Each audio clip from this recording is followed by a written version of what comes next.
You mentioned that he worked with Butch and then with Hank and now with Sean Foley, and he's obviously parted ways, fired, left, whatever you might say. You've had the same thing happen to you with Nick Faldo, with Sevi, you've just talked about. Sure. You've kind of got to have a thick skin. You have to. Listen, if you take everything personally, and look, things get stale. Look, when you get married, you normally, unless you get divorced, you're married for life through thick or thin. But hey, nothing goes perfectly over, 20, 30, 40, 50 years. And, sometimes people need a different approach. But it must be tough, nevertheless. It's tough, yeah. The Faldo breakup for you. Yeah, that was difficult. Everything that you went through together, and you did so well together. You kind of, not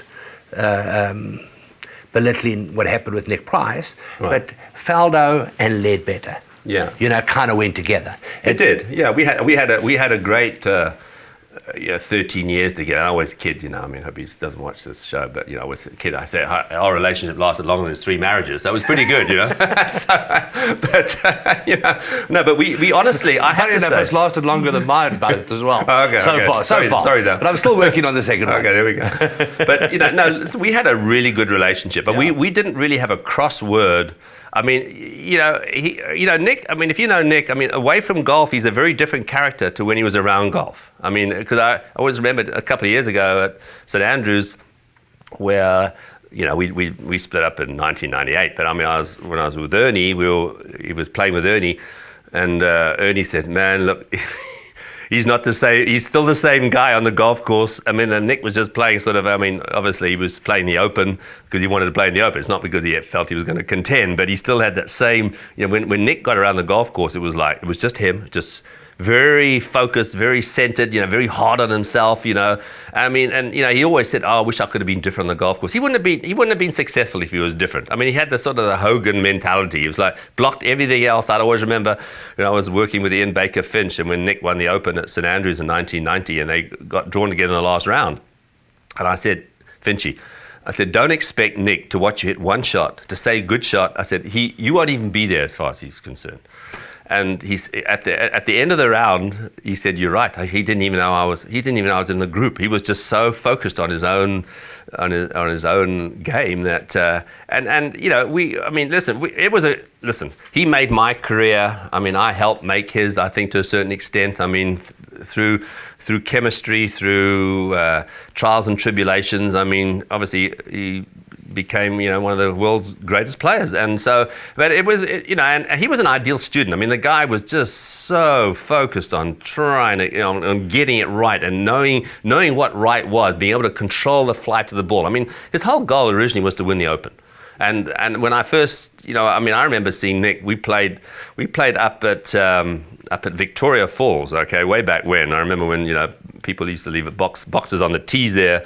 I know you said in Italy people ran out of golf balls, but they did that at Elephant Hills as well, I remember. But I remember seeing Nick, because he was, I think he sort of was very friendly with George Bloomberg, and I think Warren Humphreys was like his minder, if I remember, and Nick was playing, I think he just turned pro. He was probably 18 or 19, and sort of his first foray into professional golf. And I remember at the time thinking, well, this guy's got this long willowy swing, and he didn't flight the ball very well. I remember watching him at Augusta in a practice round, play with Nick and Frosty or somebody, and he hit these shots, these spinny shots with the driver, where the ball literally would pitch and come backwards. And I just thought, well, he's going to find a tough time winning the Open if there's any wind around. And so, sure enough, what we worked on obviously was trajectory, trying to get a more penetrating ball flight, and his swing changed a lot, and it really, and he was very generous in his praise for me and what we did. In the beginning, it was, until he started to play well. I was sort of the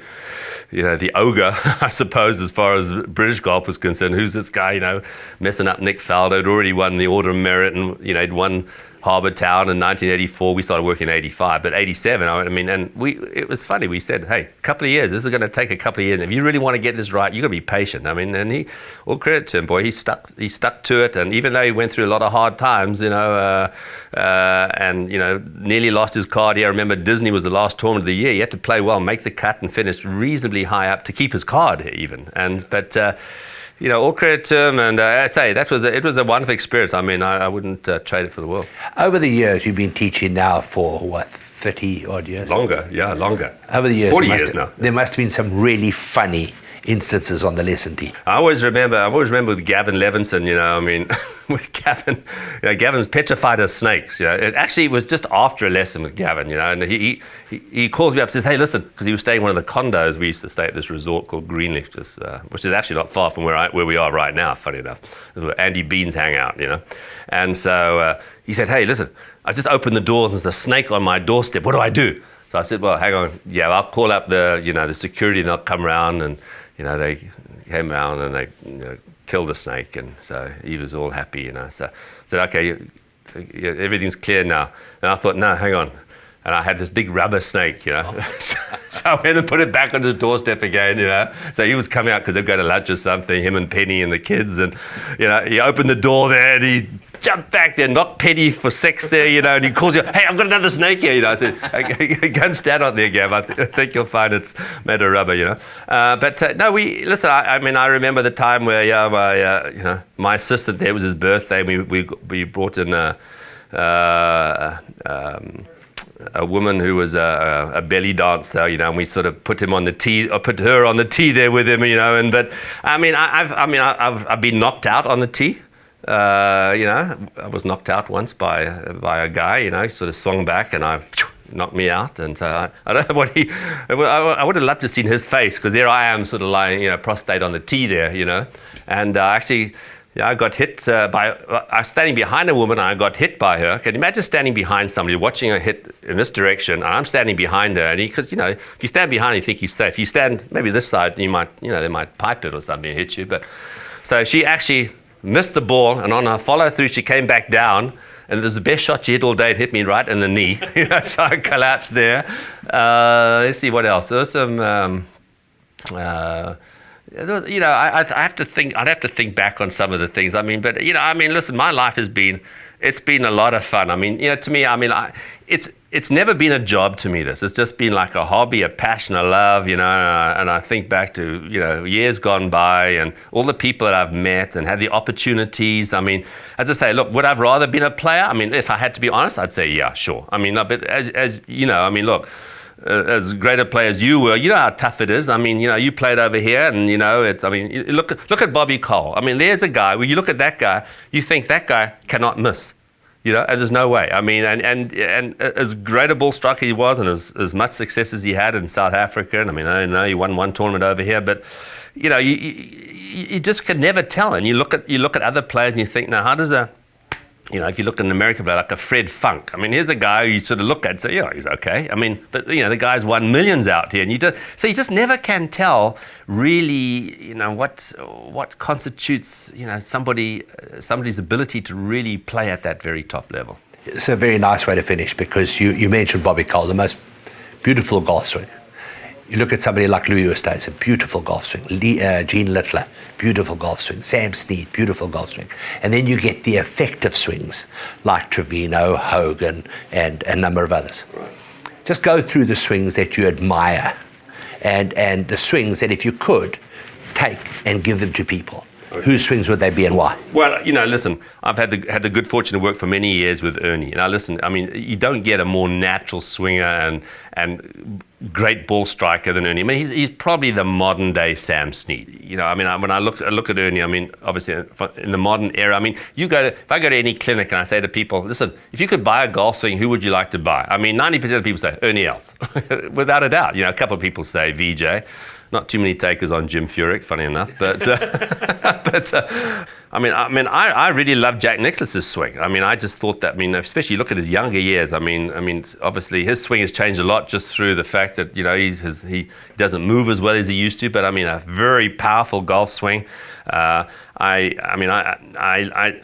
still think that honestly that Hobday had one of the best simple swings around ever. Because it's shortness. If you look at Ben Hogan, I wrote a book on Ben Hogan because we were very fortunate to find the photographs that they took of Ben Hogan to do all the artist drawings, So And so, I mean, I love Fred Couples' swing. I mean, to me, I mean, the elasticity that he has, it's just incredible. I mean, and how far has that guy hit it? And I mean, he doesn't hit any shorter now than 25 years ago. It's incredible. And just the strike of the ball, that's the thing, the strike. And to say, Lee Trevino, I mean, that ball striking, that when I watched him, I sat on the practice tee and watched him strike shots. I mean, it was just like, the sound, Okay, a lot of people don't realize. Okay, I'm going to give you a trivia question here. Who was the straightest hitter in the history of the game, say, in the last 30 years? Calvin Peete. Absolutely, you got it right. And most people don't even realize that. I mean, do you realize that guy hit between 78 and 85% of the fairways? I mean, with a gammy arm. With a gammy arm, I mean, all right, he wasn't that long. I mean, when people used to speak about Bobby Favre, I mean, he was a straight hitter too. But of course, you know what Nicholas said to Bobby Favre: if I used a 5-iron off the tee, I'd also hit all the fairways. That's right, exactly. But Calvin Peete, I mean, you just look at his action there. I mean, beautiful. I mean, through the ball. I mean, unbelievable the way he planed the club through impact. I mean, he's one of my heroes because I mean, and he didn't actually know what he did. That's the amazing thing, as you listen to a little instructional video by him, it's just like, well, the ball position's most important, I mean, nothing else about his swing, purely natural, And so, I mean, the game is, listen, it's produced so many great characters, I mean, it's, when you look at the great players from Southern Africa, I mean, they should be so proud of their heritage. I mean, you look at, I mean, just look at the players in the past and the Bobby Locks and, going, I mean, Harold Hennings and, going all the Henning brothers and you're going on, right through up until today, with Louis and Charles and all these great, Brandon Grace now taking over the mantle. And, I mean, golf's in good hands in that part of the world.